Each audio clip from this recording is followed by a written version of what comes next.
معي الآن من دمشق شاهد عيان يدعى محمد. أهلا بك. أنت كنت أمام السفارة الفرنسية، هل لك أن تروي لنا ما جرى؟ مرحبا. أهلا بك. مرحبا محمد، هل سمعت السؤال؟ اي تفضلي تعيدين لو سمحتي مرة ثانية. نعم، أنت كنت أمام السفارة الفرنسية في دمشق، هل من الممكن أن تروي لنا ما جرى؟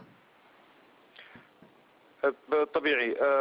عناصر امن السفاره اطلقوا النار على المتظاهرين الشباب الصغار اللي عمرهم 17 سنه و16 سنه قبل ما يوصلوا على باب السفاره. حتى كان في شابين عمرهم 16 سنه، الاول 16 والثاني 15 سنه، ما قدروا يضبطوا اعصابهم، طلعوا على العلم الفرنسي بدهم ينزلوه. بعد ما عملوا نفس الشيء، يمكن اظن عملوا نفس الشيء بالسفاره الامريكيه، فطلعوا على العلم فتعرضوا لاطلاق نار واصابات بالاطراف من عناصر الامن السفاره الفرنسيه.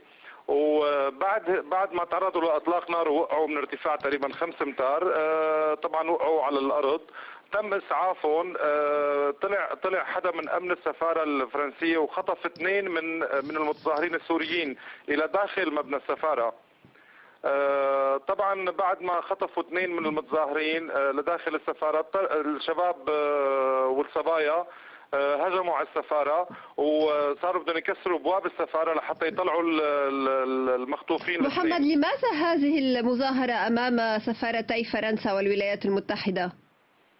لانه التحريض الطائفي اللي عم يتمارس من قبل سفير فرنسا ومن قبل سفير امريكا بسوريا، والتحريض الطائفي والديني والمذهبي بانهم يتدخلوا بين الاديان وبين المذاهب ويدعموا طائفه ضد طائفه، هذا غير مسموح. على ما يرتكز هذا الكلام؟ على ما يرتكز كلامك؟ ما الذي يسمح لك بهذه كلامي يرتكز على خطبه السفير الامريكي لدى مشايخ جامع السريج بحما، لما قال لهم انه نحن الامريكيين ندعم الطائفه السنيه في سوريا. غير مسموح لاي حدا يتدخل بين الاديان بسوريا. هاي البلد هي طول عمرها رمز للتعايش المشترك بين كل الاديان بكل المنطقه. انتم كمواطن سوري الا ترون في خطوه السفيرين الفرنسي والامريكي بذهابهما الى حما يوم الجمعه عندما شهدت حما مظاهرات واسعه، اليس هذا جريئا وتأييدا للديمقراطيه من قبلهما، من قبل السفيرين؟ اذا بتسمحي لي بس لو سمحتي قبل ما احكي على السفير، انت كاتبين كفرنسا 24 خبر هو مفبرك. اول شيء نحن اللي نزلنا على السفاره منا مناصرين للاسد، هي اول شغله. يعني نحن لا نفبرك اخبار.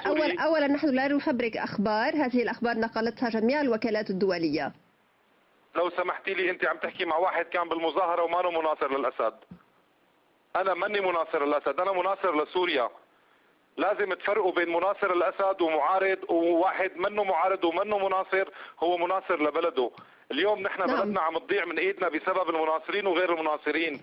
نعم، نحن الوسط، نحن الاكثر. نعم محمد، مضطرة لمقاطعتك لضيق الوقت. شكرا جزيلا لك.